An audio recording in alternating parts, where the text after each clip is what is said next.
اعوذ باللہ من الشیطان الرجیم بسم اللہ الرحمن الرحیم۔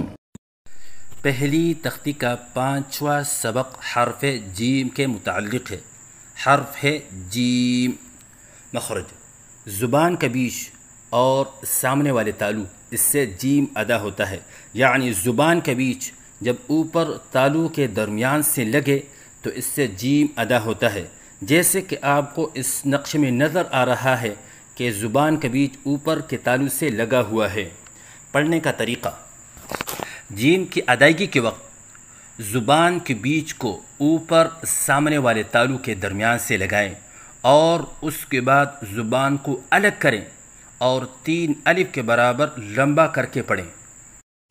غلطیوں کی نشاندہی: بعض بچے جیم کی ادائیگی کے وقت آواز ناک میں لے کے جاتے ہیں، یہ غلط ہے، جیسے جیم، اور استاد کے بار بار کہنے کے باوجود بھی اور بچے کی کوشش کرنے کے باوجود بھی پھر بھی آواز ناک میں خود بخود چلی جاتی ہے۔ اور ناک میں آواز جانے کی وجہ پہلے بھی بتائی گئی تھی کہ اگر حروف مدہ یا حروف لین سے پہلے یا بعد میں نون یا میم آ جائے تو اس کی وجہ سے آواز ناک میں چلی جاتی ہے۔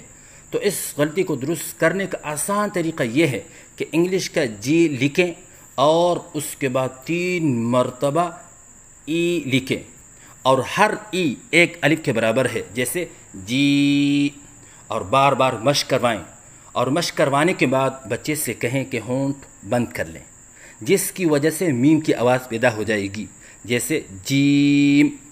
تو اسی طرح مشق کروانے سے انشاءاللہ آواز ناک میں جانے سے بچ جائے گی۔ بعض بچے جیم کی ادائیگی کے وقت آخر میں میم کے اوپر قلقلہ کرتے ہیں، یہ غلط ہے، جیسے جیمو۔ تو اس غلطی کو درست کرنے کا آسان طریقہ یہ ہے کہ جیم کے آخر میں میم کی ادائیگی کے وقت ہونٹ ایک دوسرے سے فوراً الگ نہ کریں، بلکہ ایک لمحے کے لیے بند رکھیں، جیسے جیم۔ تو اس طرح کرنے سے انشاءاللہ قلقلے کی غلطی ختم ہو جائے گی۔ بعض بچے جیم کی ادائیگی کے وقت آواز میں لہراؤ سا پیدا کرتے ہیں، یہ غلط ہے، جیسے جیم، بلکہ آواز کو بالکل سیدھی رکھے، جیسے جیم۔ تو اس کو درست کرنے کا آسان طریقہ یہ ہے کہ بچے سے کہیں کہ آپ انگلش کا ای کھینچ کر پڑھیں، تو بچہ بالکل سیدھا پڑھے گا، جیسے ای، نہ کہ لہراؤ کے ساتھ پڑھے گا، جیسے ای۔ تو اب بچے سے کہیں جیسے آپ نے ای بالکل سیدھا پڑھا ہے، ایسے ہی جیم کے اندر حرف یا کو بالکل سیدھا پڑھیں، جیسے جیم۔ تو صحیح ادائیگی ہے جیم۔ غلطیوں کی نشاندہی: بعض بچے ناک میں پڑھتے ہیں، جیسے جیم۔ بعض بچے آخر میں قلقلہ کرتے ہیں، جیسے جیمو۔